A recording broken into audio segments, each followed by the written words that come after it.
Good morning students. Today we are going to see about the circulatory system part 5, that is blood pressure and pulse. Blood pressure. So it is the pressure exerted by the blood on the walls of the blood vessels.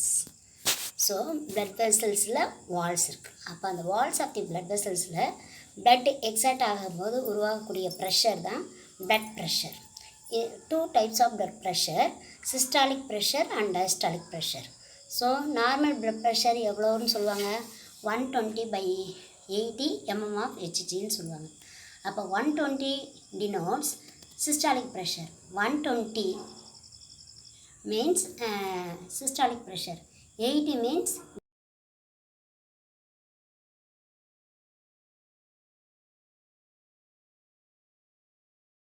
ஒரு diastolic ப்ரெஷரை போடுவாங்க. அப்போ 120/80 mm of Hgன்றது normal பிபின்னு அர்த்தம். அப்போ மேலே இருக்கிற பிபிக்கு பேர் systolic pressure. Systolic pressure when the left ventricle contracts and pushes the blood into the aorta, pressure produced is called the systolic pressure. அதாவது லெஃப்ட் வென்ட்ரிக்கல்லேருந்து லெஃப்ட் வென்ட்ரிக்கல் கண்டாக்ட் பண்ணி பிளட்டை புஷ்அட் பண்ணி அயோட்டாக்கு அனுப்புது. அந்த அயோட்டா மூலமாக தான் ஆல் ஓவர் த பாடிக்கு போகுது. அப்போ அந்த அயோட்டா என்ற ஒரு பிளட் வெசல்ஸில், அந்த வால்ஸ் ஆஃப் தி பிளட் வெசல்ஸில் ஒரு ப்ரெஷர் உண்டாகுது. ஏன்னா லெஃப்ட் வென்ட்ரிக்கல் கண்டாக்ட் பண்ணி பிளட்டை புஷஸ் பண்ணுது. when the left ventricle contracts and pushes the blood into the aorta, pressure produced. So அந்த சமயத்தில் உருவாகக்கூடிய ப்ரெஷருக்கு பேர் systolic pressure. Normally 120 mm of Hg in average man. Diastolic pressure. When complete cardiac diastole occurs and heart is resting after ejection of blood, pressure within the artery is called diastolic pressure. அப்போ within the ஆர்டரியில் பிளட்டை eject பண்ணதுக்கப்புறம் resting கிடைக்குதுன்னு சொன்னாங்க இல்லையா, அந்த 0.4 seconds நீடிக்கும்னு சொன்னாங்க இல்லையா, relaxation ஆகுதுன்னு. அப்போ அந்த கார்டியாக் டயஸ்டோல் கம்ப்ளீட் ஆகும்பொழுது ஹார்ட் ரெஸ்டிங் இருக்குது. ஆஃப்டர் எஜெக்ஷன் ஆஃப் பிளட், அந்த பிளட்டை எஜெக்ட் பண்ணதுக்கப்புறமா ரெஸ்ட் உண்டாகும் போது கிடைக்கக்கூடிய ஒரு ப்ரெஷருக்கு பேர் டயஸ்டாலிக் ப்ரெஷர். புரியுதா?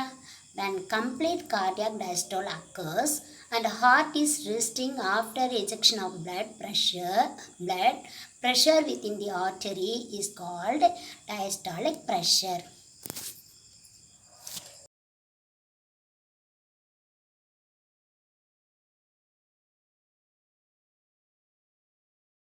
சொல்லுவாங்க. Difference between the systolic and diastolic pressure, இது ரெண்டுத்துக்கு இடைப்பட்ட ஒரு ப்ரெஷர் தான் pulse pressure. Blood pressure is higher in artery than that in vein. வெயினை காட்டிலும் ஆர்டரியில் தான் ஹையராக இருக்கும் blood pressure. அப்போ ஆர்டரியல் அந்த லெஃப்ட் வென்ட்ரிக்கல் அந்த அயோட்டாக்கு பிளட்டை புஷ் பண்ணும் போது ஏற்படக்கூடிய ப்ரெஷர் சிஸ்டாலிக் ப்ரெஷர். ஓகேவா?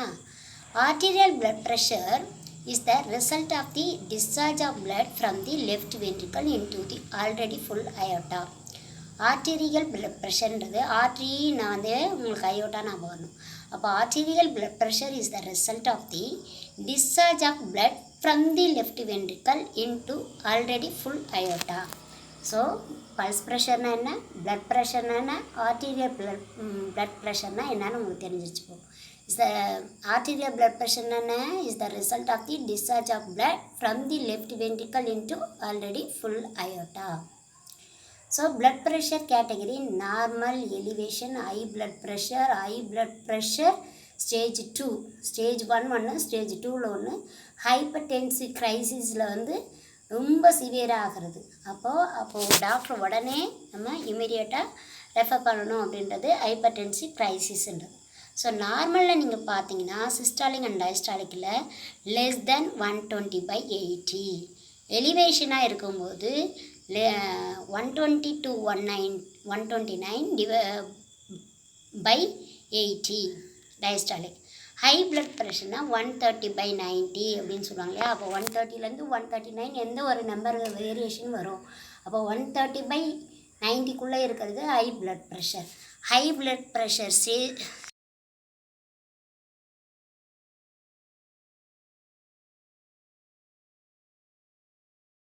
above 140/90 or more than 90. Hypertensive crisis more than 180 by 120. அதாவது 180க்கு மேலேயும் கீழே இருக்கிற டயஸ்டாலிக் ப்ரெஷர் 120க்கு மேலே இருந்துச்சுன்னா அது பேர் hypertensive crisis. Factors affecting blood pressure.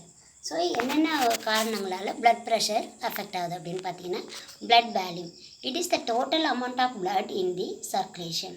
இப்போ பிளட் வேல்யூம் எவ்வளோ அமௌண்ட் ஆஃப் பிளட் இருக்கோ அதை பொறுத்து பிளட் ப்ரெஷர் மெயின்டைன் ஆகும்னு அர்த்தம். It is the total amount of blood in the circulation. At any given time, about 80 to 90% of blood in systemic circulation and rest in the pulmonary circulation. அப்போது எந்த ஒரு டைம்லையுமே வந்து சிஸ்டமிக் சர்க்குலேஷனில் 80 to 90% of blood வந்து circulate ஆகும். Pulmonary சர்க்குலேஷனில் remaining balance 80னா 20, 90னா 10%. 80 to 90ன்னு சொல்லும்போது இங்கே 20 to 10% அப்படின்னு சொல்லலாம். Okay. Cardiac output. If the cardiac output increases, blood flow increases and blood pressure increases. Cardiac output increases. ஏற்கனவே நான் சொல்லி கொடுத்துருக்கேன். கார்டியாக் அவுட்புட்னா என்ன, அதாவது டோட்டலாக ஹார்ட்லேருந்து எவ்வளோ பிளட்டு வெளியே பம்ப் பண்ணப்படுதோ, total amount of blood remove from the heart, ejected from the heart அப்படின்னு கூட சொல்லலாம், லீவ் ஃப்ரம் தி ஹார்ட்னு கூட சொல்லலாம். ஹார்ட்லேருந்து எவ்வளோ பிளட்டு டோட்டலாக வெளியேறுதோ அது அந்த அமௌண்ட்டுக்கு பேர் கார்டியாக் அவுட்புட் சொன்னேன். அப்போ அந்த கார்டியாக் அவுட்புட் இன்க்ரீசஸ் ஆகும்போது, அதாவது பிளட் வேல்யூம் இன்க்ரீசஸ் ஆகும்போது பிளட் ஃப்ளோ இன்க்ரீஸ் ஆகும், பிளட் ப்ரெஷரும் இன்க்ரீஸ் ஆகும். Vessel elasticity.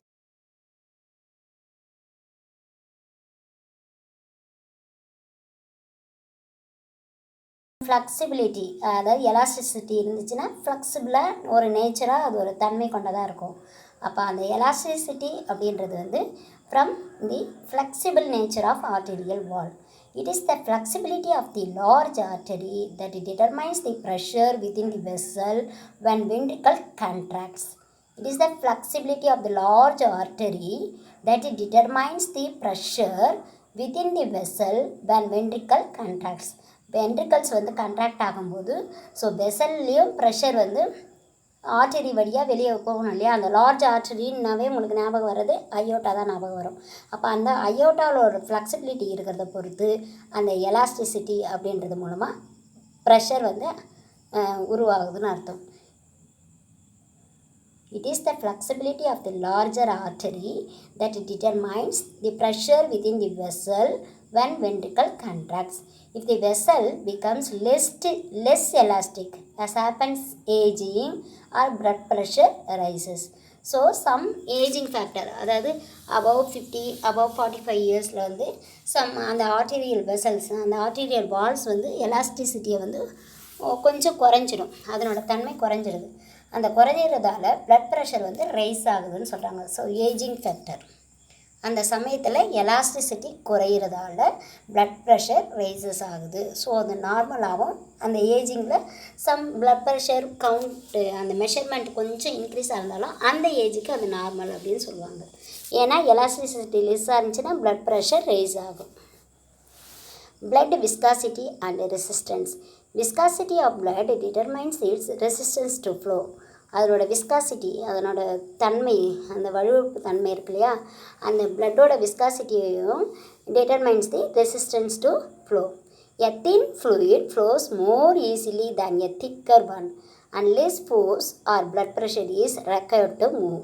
அப்போது சம் பிளட் ப்ரெஷர் லெஸ் ஃபோர்ஸ்லேயே நீடடாக இருக்கும்போது அந்த ஃப்ளோ ஆஃப் அந்த பிளட்டோட விஸ்காசிட்டி வந்து லெஸ்ஸாக, அதாவது ஈஸியாக மூவ் பண்ணுற மாதிரி தின் ஃப்ளூயிடாக இருந்துச்சுன்னா அது ஈஸியாக போகும். திக்கரை காட்டிலும் தின்னாக இருக்கிற ஃப்ளூயிட் வந்து ஃபோர்ஸ் கம்மியாக இருக்கும்போதே பிளட் ப்ரெஷர் லெஸ் பிளட் ப்ரெஷர்லேயே அது வந்து மூவ் ஆகும்னு அர்த்தம். இப்போ திக் ஃப்ளூயிடாக இருந்துச்சுன்னா அந்த ரெசிஸ்டன்ஸ் கொஞ்சம் இருக்கும். அப்போது கிரேட்டர் ப்ரெஷர் அதுக்கு தேவைப்படுது, ஃப்ளோ பண்ணணும் அப்படின்னு சொன்னால் சம் ப்ரெஷர் வந்து இன்க்ரீஸ் பண்ணணும்னு அர்த்தம். A thicker fluid was more resistance and require greater pressure to make it flow. Next, peripheral resistance. As the circulating blood cell touches the vessel wall, this produces friction called peripheral resistance. Some circulating blood cells வந்து அந்த வெசலை வந்து செல் வால்கிட்ட touch பண்ணும்போது அந்த பிளட்டோட flow பண்ணக்கூடிய கண்டென்ட்டாக இருக்கக்கூடியதான் blood cell. அந்த blood cell வந்து அந்த vessel வாலோட some flow பண்ணி அதில் ஊடுருவி ஃப்ளோ பண்ணி போகும்போது சம் ஃப்ரிக்ஷனை ப்ரொடியூஸ் பண்ணுது. அதுக்கு பேர் peripheral resistance. These factor one of the factors affecting blood pressure. It depends upon the length, radius and viscosity of blood. இது வந்து அதனோட length, radius, viscosity of blood. அந்த ரேடியஸ் மீன்ஸ் அந்த வெசலோட வாலோட டைலேஷன், டயமீட்டர் இருக்கு இல்லையா, அந்த டயமீட்டரை பொறுத்து இந்த பிளட்டு வந்து அதில் டச் பண்ணாமல் போகுதா, ஃப்ரிக்ஷனை வந்து ப்ரொடியூஸ் பண்ணாமல் ஈஸிலி மூவ் ஆகுதான்னு பார்ப்போம். அப்போ அந்த பெரிஃபரல் ரெசிஸ்டன்ஸ் இல்லாமல் மூவ் ஆகணும் அப்படின்றத அர்த்தம். Venous return. This is the amount of fluid blood return to the superior and inferior vena cava. அப்போது வந்து வீனஸ் ரிட்டர்ன் என்ன? Amount of fluid return to the superior and inferior vena cava.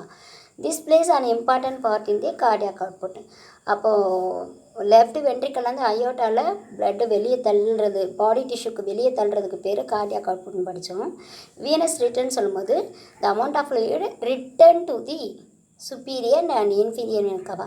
அதாவது systemic சர்க்குலேஷனாக all over the பாடிக்கு ஃபுல்லாக போயிடுதுன்னு சொன்னோம் இல்லையா.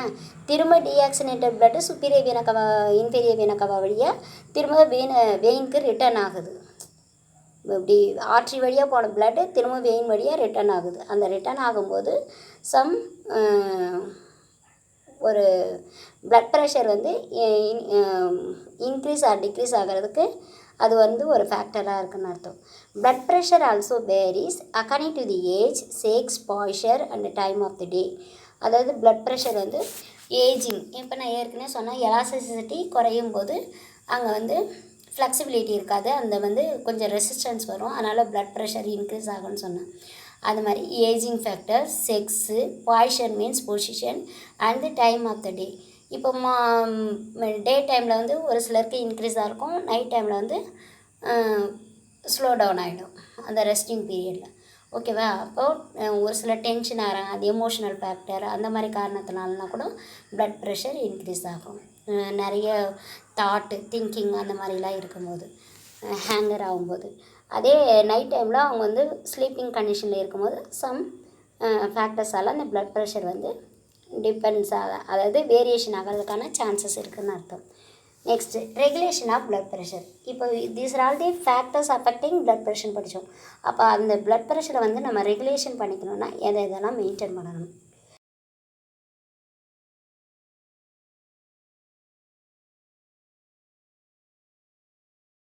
பிளட்டு தேவைப்படுதோ அவ்வளோ பிளட்டு அந்த நீடை வந்து டிமாண்டை வந்து ஃபில் பண்ணணும். அப்போ அந்த சமயத்தில் ஒரு ப்ரெஷர் கரெக்டாக மெயின்டைன் ஆகிட்டே இருக்குன்னு அர்த்தம். டிஷ்யூஸ்க்கு தேவையான அடிக்கட் பிளட்டை வந்து என்ஷூர் பண்ணுச்சுன்னா ப்ரெஷர் வந்து அங்கே மெயின்டைன் ஆகுதுன்னு அர்த்தம். The following factors affecting arterial blood pressure by the mechanism that regulates these vessels resistance and cardiac output. அந்த வெசல்ஸோட ரெசிஸ்டன்ஸும் அந்த கார்டியாக் அவுட்புட்டும் ரெகுலேட் பண்ணோம்னா, பிளட் வேல்யூம் ரெகுலேட் பண்ணோம்னா அந்த ஆர்டீரியல் பிளட் ப்ரெஷர் வந்து நார்மலாக மெயின்டைன் ஆகும்னு அர்த்தம். நெக்ஸ்ட் வந்து வாசோ மோட்டார் சென்டர். இந்த ஆர்டீரியல் பிளட் ப்ரெஷரை மெயின்டைன் பண்ணுறதுக்கு சம் சென்டர்ஸ் வந்து ஹெல்ப் பண்ணுது. அந்த சென்டர் வந்து ஒரு ஸ்டிமுலேஷன் அந்த மாதிரிலாம் கொடுக்குன்னு சொன்னேன். அப்போது வாசோமோட்டார் சென்டர்ன்றது it is located the medulla oblongata. Its functions is to regulate the diameter of blood vessels. Blood வெசலோட டயாமீட்டர் ரெகுலேட் பண்ணுற ஒரு ஒர்க்கை செய்கிறது vasomotor centre. Next cardiac centre. The centre is located in the medulla oblongata. Its function is to regulate the heart rate and affects arterial pressure by affecting cardiac output. அப்போது arterial ப்ரெஷரை affects ஆகுதுன்னா எது மூலமானா affecting cardiac output.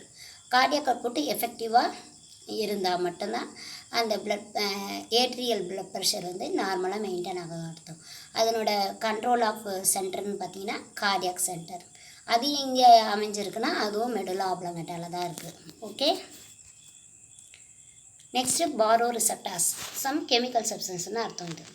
These are specialized mechanical receptors located in the aortic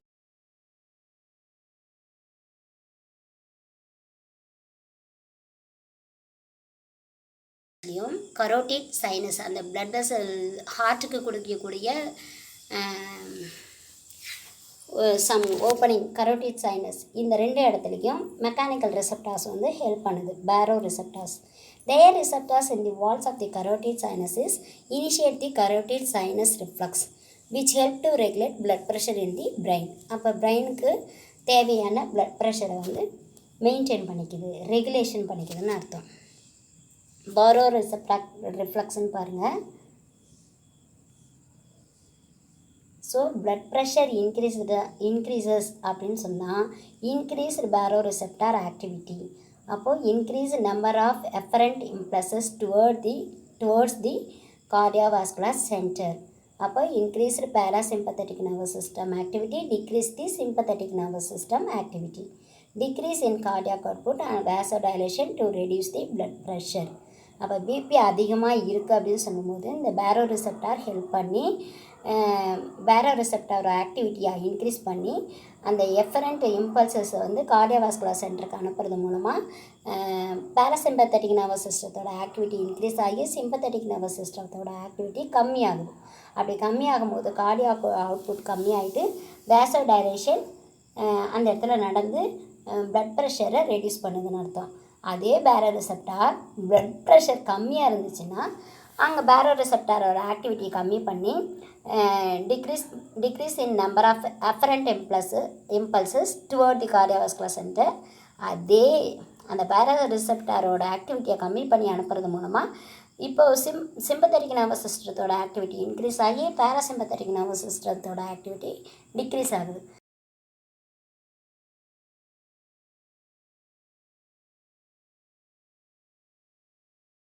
receptor ரிஃப்ளெக்ஸோட flow chart. Next chemoreceptor. Chemoreceptor is located in the carotid body and aortic body. Chemoreceptors are primarily involved in control of respiration. இந்த chemoreceptors control of respiration-ன்றதுக்கு involve ஆகக்கூடிய ஒரு substances. These receptors are sensitive to the concentration of oxygen, carbon dioxide and hydrogen ion. அப்போ இந்த ரிசெப்டார்ஸ்லாம் வந்து oxygen concentration பிளட்டில் இவ்வளோ இருக்கணும், carbon di oxide இவ்வளோ தான் இருக்கணும், ஹைட்ரஜன் அயான் இவ்வளோ தான் இருக்கணும் அப்படின்றத ரெகுலேட் பண்ணக்கூடிய ஒரு receptors chemoreceptors. Higher centres in brain, stimulation of neural centre in hypothalamus. Next வந்து ஹையர் சென்டர்ஸ் இன் பிரைன் அப்படின்னு பார்த்தீங்கன்னா நியூரல் சென்டர் இன் ஹைப்போதாலமஸில் இருக்கக்கூடிய நியூரல் சென்டர் ஸ்டிமுலேஷனால் என்னென்ன நடக்குதுன்னு பார்த்தீங்கன்னா increase the water intake, increase the blood volume, increase blood pressure. So இந்த பிரெயினில் நடக்கக்கூடிய ஸ்டிமுலேஷன் அந்த நியூரல் சென்ட்ரல் ஹைப்போதாலமஸோட ஸ்டிமுலேஷன் நடக்கிறதால வாட்டர் இன்டேக்கும் இன்க்ரீஸ் ஆகுது, அதனால் பிளட் வால்யூம் இன்க்ரீஸ் ஆகுது. பிளட் வால்யூம் இன்க்ரீஸ் ஆனால் பிளட் ப்ரெஷரும் இன்க்ரீஸ் ஆகுது. ஸோ இன்க்ரீஸ்டு பிபி அப்படின்னு சொல்லும்போது இன்க்ரீஸ்ட் அவுட்புட் ஆஃப் கிட்னி, அதாவது அவுட்புட் ஆஃப் கிட்னி வந்து வெளியாகிறதுன்னு அர்த்தம். அப்போ இசிஎஃப் வேல்யூம் வந்து டிக்ரீஸ் ஆகி மீன் ஆர்டரிக்கல் ப்ரெஷர் டிக்ரீஸ் ஆகி வீனஸ் ரிட்டர்னும் டிக்ரீஸ் ஆகி கார்டியாக் அவுட்புட் டிக்ரீஸ் ஆச்சுன்னா நார்மல் பிபி வந்துடும். அதுக்கடுத்து பிளட் வால்யூம் வந்து இன்க்ரீஸ்டாக இருக்குன்னா distension of atria and secretion of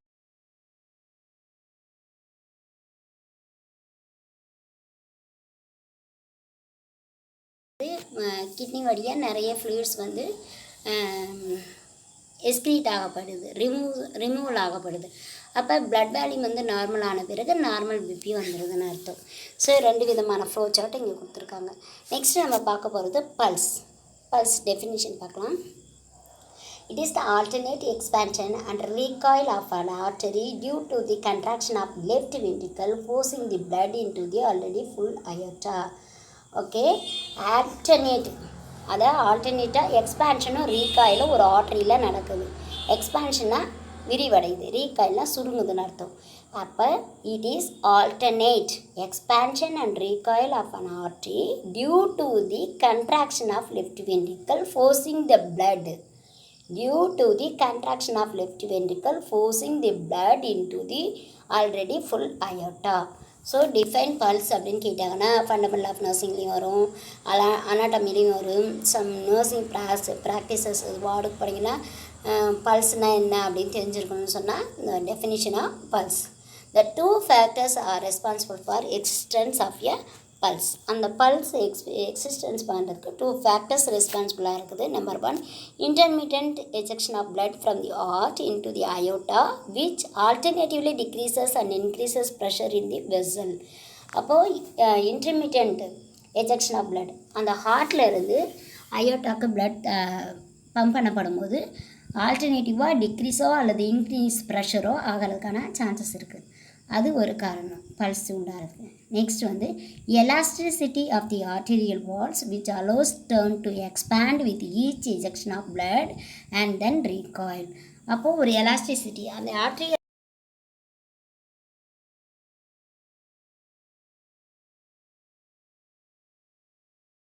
ஆகுதும் ரீகாயிலும் ஆகுது.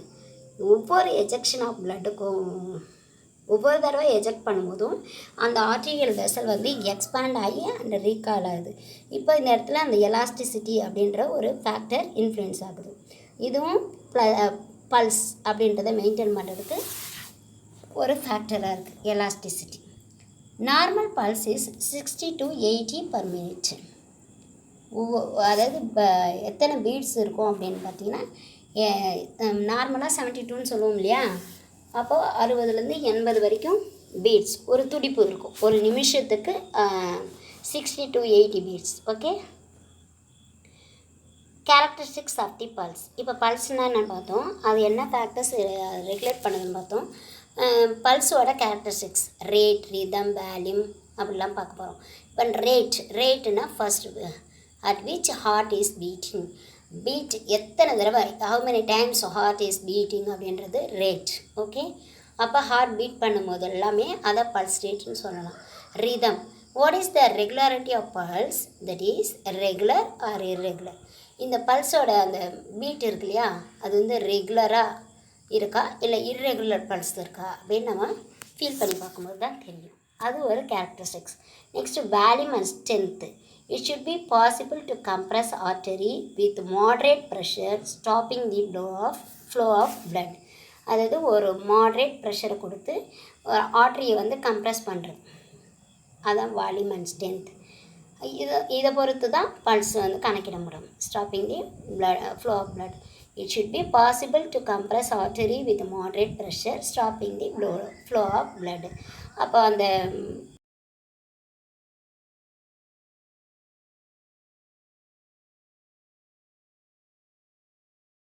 பல்ஸ் நம்மளால் ஃபீல் பண்ண முடியாது, நாடி துடிப்பே இருக்காது, ஆப்சன்ஸ் ஆஃப் பல்ஸாக இருக்கும். Next tension. Arterial wall WALL wall, arterial wall should be soft under the fingers. நம்ம ஆர்டீரியல் வாலை நம்ம ஃபிங்கர்ஸ் சாஃப்ட் அண்டர் ஃபிங்கர்ஸால் நம்ம டென்ஷனை உணர முடியும்னு அர்த்தம். பல்ஸ் பார்க்கணுன்னா நீங்கள் தம்ப் இருக்கு இல்லையா, ஃபிங்கர்ஸில் தம்ப் இருக்கும். அந்த தம்புக்கு நேராக அந்த அல்னார் ரேடியஸ்ன்னு சொல்லி 2 போன் இருக்கும் ஃபோர் ஆர்மில். அந்த ரேடியஸ்க்கு நேராக நீங்கள் 3 ஃபிங்கர்ஸை ப்ரெஸ் பண்ணி ஃபீல் பண்ணிங்கன்னா பல்ஸ் வந்து உங்களால் ஃபீல் பண்ண முடியும். அப்போ pulse can be felt at any point where an artery can be pressed gently against the போனுக்கு பக்கமாக ஒரு ஆர்டரி இருக்கும், அதை அகெயின்ஸ்ட் பண்ணுற மாதிரி அந்த இடத்துல நீங்கள் ப்ரெஷர் கொடுத்தீங்கன்னா ஒரு ப்ரெஸ் பண்ணும்போது அந்த பீட் நல்லாவே உங்களுக்கு ஃபீல் ஆகும்னு அர்த்தம். A number of pulse per minute varies in different people and in the same person at a different time. Different பீப்புளுக்கு அட் த சேம் பர்சனாக இருந்தாலும் டிஃப்ரெண்ட் பீப்புளுக்கு ஒவ்வொரு பர் மினிட்டுக்கும் நம்பர் ஆஃப் பல்ஸ் வந்து வேரியேஷன் ஆகும். அது இல்லாமல் சேம் பர்சனாக இருந்தாலும் டிஃப்ரெண்ட் டைமில் டிஃப்ரெண்ட் பல்ஸ் ரேட்டு கிடைக்கும்னு அர்த்தம். ஸோ இது வரையிலே நம்ம பார்த்தது blood pressure and pulse. Suppose 5 mark கொஸ்டினில் வந்தாலும் வரலாம், அதனால் நீங்கள் படிக்கிறது ரொம்ப நல்லது. புரியலன்னா திரும்ப கேட்டு பாருங்கள், கண்டிப்பாக புரியும். Blood pressure and pulse. பிபின்னா நார்மல் எவ்வளவு, சிஸ்டாலிக்னா என்ன, டயஸ்டாலிக்னா என்னென்ன ஃபேக்டர்ஸ் இன்ஃப்ளூயன்ஸ் ஆகுது பிபிக்கு. ஸோ ஆர்டீரியல் வால்னா என்ன, எலாஸ்டிசிட்டி